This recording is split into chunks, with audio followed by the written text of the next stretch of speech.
This is 24 in 42. Hello, and welcome to a special episode of 24 in 42 with your host, Jason Waltz. Normally, we'd be interviewing a special guest and trying to determine the heart of their life, universe, and everything through 24 questions in 42 minutes. Tonight, we're going to give you a taste, 8 questions in 14 minutes with me, yours truly. So, normally the guests would get to introduce themselves here, so you all know me as the main man, the Rogue, from Rogue Blades Entertainment and Rogue Blades Foundation. We put out 15 books on the entertainment side and 3 on the foundation side. And now I'm working on my own writing. So let's get to this. So you'll see there's this little clock timer over here. And this is to keep track of how well we do on our 42 minutes. Tonight it will be 14 minutes for me. And I'm just going to give you my answers to 8 of the questions. Ready? Here we go. Question number 1. A city kid or a country kid? Where did you play out your fantastical adventures, and were you alone or with friends? I grew up mostly a country kid. Suburbs for sure, outskirts, sometimes small towns within 30 minutes of major towns. Always large backyards or adjacent to large forests, cornfields, never-ending hills and cornfields, and sometimes railroad embankments cutting through the hills. So I grew up playing nonstop outside. War, cowboys and Indians, a little bit of superheroes, but my brother and I, we built a tree fort and played Swiss Family Robinson. We'd play adventure. Tons of friends in all the different neighborhoods I grew up in. And then when I got a little bit older, bike riding to other people's houses and doing a lot of the same stuff. So I probably was the most avid reader of all my friends, but they pretty much let me lead the day. All right. When I am writing, what assails my ears? I actually have a wide range. I predominantly write in silence, just the noises of the house. Sometimes I write in more sedate soundtracks. I don't write to music with lyrics or singing because I find I end up singing along. And when I'm really pumped up or really fighting or writing a major fight scene or just heavy duty action, or I'm a little rusty and I want to really lay into my work, I crank some major heavy metal, death metal, gothic metal, for lack of a better word. But again, I'm usually only looking for soundtracks, so usually from games or movies.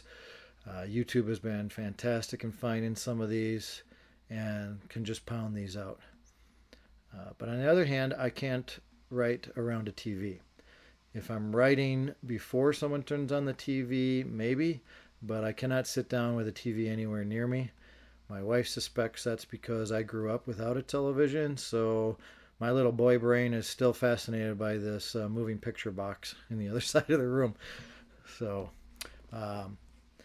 I also know writers that can do it out in pubs or cafes, and I've only ever been able to do that in a group competition, sort of like for NaNoWriMo or a writing group working on something together. But by myself, that doesn't work.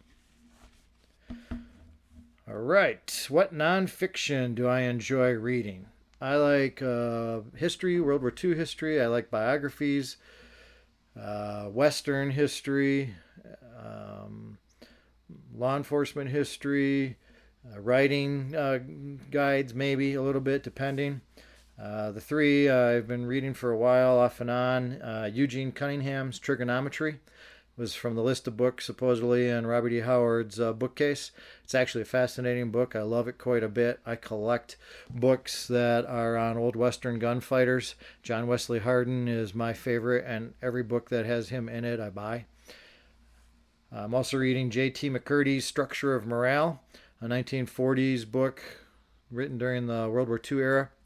I quote it in the foreword I wrote for Lynn Perry's Swords and Heroes anthology.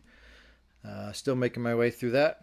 And I'm reading a new, to me, book I picked up called Warrior, Stories or The Story of General George S. Patton Jr. This one's by the editors of the Army Times. I have an entire shelf of Patton dedicated books. I've read many books about the man. Number 5. If I could write any character in any medium, who would I write? Max Brand's Dan Barry. Frederick Faust wrote as Max Brand hundreds of westerns. I grew up reading westerns. I like Max Brand quite a bit, and Dan Barry just absolutely floors me. He overlaps the fantastical as well, if anyone has read those stories or knows anything about them. Unfortunately, Max Brand wrote him to an end, so anything that was to be written in a Dan Barry life would have to precede the Dan Barry books. There's 3 of them, and then a 4th one called Dan Barry's Daughter. Very, very dear to me character that would be delightful to write. All right. What were 3 of my favorite books as a child pre-18? I'm going to go pretty early in my life, and Mark Twain's Huckleberry Finn was my absolute favorite as a kid. I read that 7 times, played that out in the forest. Was never really near enough a river to do it full-fledged, but we pretended. And I still had the paperback version when I got married and had my children, and then I upgraded to Huckleberry Finns that they could read, because only I was allowed to handle the tattered version that I had, which I no longer have because it fell apart. And then Tolkien's The Hobbit I read at least 3 times. It's kicked off my fantasy adventure. Read all of that, followed with Narnia. Also loved the Alfred Hitchcock mystery anthologies. Like I said, I grew up reading Lou L'Amour westerns and Max Brand westerns. But for my 3rd favorite as a kid, I'm going to say the Tom Swift series. Absolutely enjoyed playing living Tom Swift's original stories. All right. Will I share a favorite quote of mine? Absolutely. This thing right here I've been wearing since I was 18 years old when I left for the Marine Corps. And that is decades ago. I've been wearing this same rope and same pendant, the comedy and tragedy mask, because at 18 I adopted this as my life quote from Horace Walpole. Life is a tragedy to those that feel, a comedy to those who think. And last but not least, who are the visual artists that create artwork that move me most? Well, you can see 2 of them up here behind me. Number 1 is Michael Cormack. I'm not entirely sure how to say his last name. I've never heard it said aloud, but anyone who knows me knows I love Steven Erikson's Malazan Book of the Fallen series, and Andromeda Rake is one of the awesome characters in there, and this is just a jaw-dropping, beautiful piece of art from Michael that just gives me the wows to look at.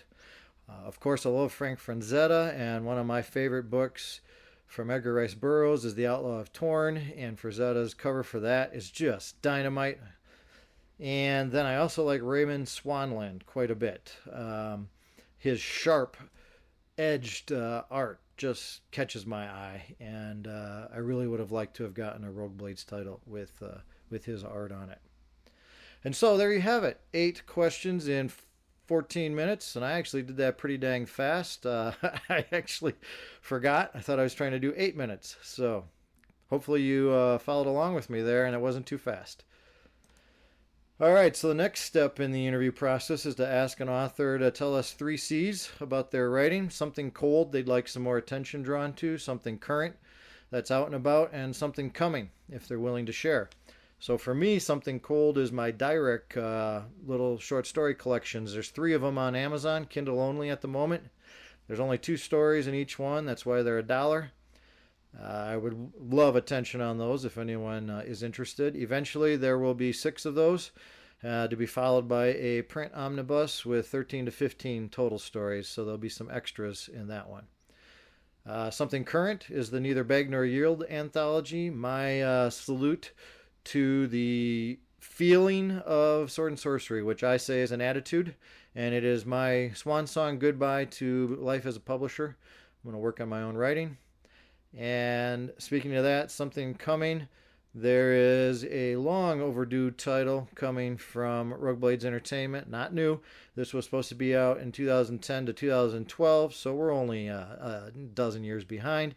This is the collection by the Rogue Blades house author Frederick Torr.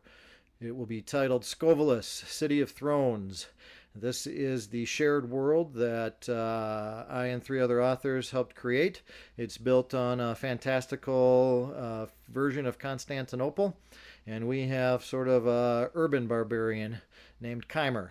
And each of us wrote a set of stories. There'll be a dozen in this anthology, and you'll get a sample of what life like as Khymer lived in a city of many byways and depths and heights and thrones of every sort all over the place. I look forward to the reaction to that. So that's it. There is a taste of 24 and 42. I hope you've looked at the lineup of authors. They've been spectacular to deal with. They've put up with my learning as an interviewer, and I'm already scheduling interviews for season number 2. Thank you very much. Adios.